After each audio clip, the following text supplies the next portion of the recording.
Après t'avoir parlé de mon boîtier et de mon 24-70, je vais te présenter l'objectif que j'emmène partout, tout le temps, et surtout très souvent en voyage. C'est mon 35 mm 1.4. J'avais parlé de la polyvalence de mon 24-70, mais je trouve que le 35 mm il représente 90% de ce que j'aime en photo et en vidéo, mais je pense qu'aujourd'hui je vais plus parler de la photo.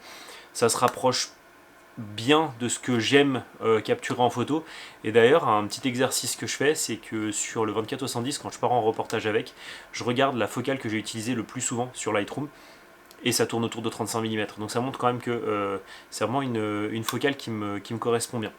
Il est relativement léger, et c'est vrai qu'à New York, en street, je l'ai quasiment utilisé à 100% parce que je trouve qu'il est passe-partout, et surtout c'est qu'il se voit pas beaucoup, donc on peut plus facilement shooter de l'ambiance urbaine.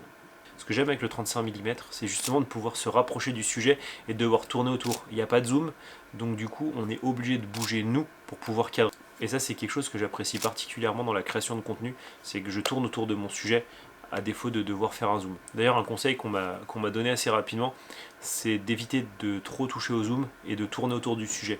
Le fait d'avoir une focale fixe, ça t'oblige à cadrer différemment et à réfléchir ton cadrage beaucoup plus qu'avec un zoom. Et toi, si tu devais prendre une focale fixe, ce serait laquelle ?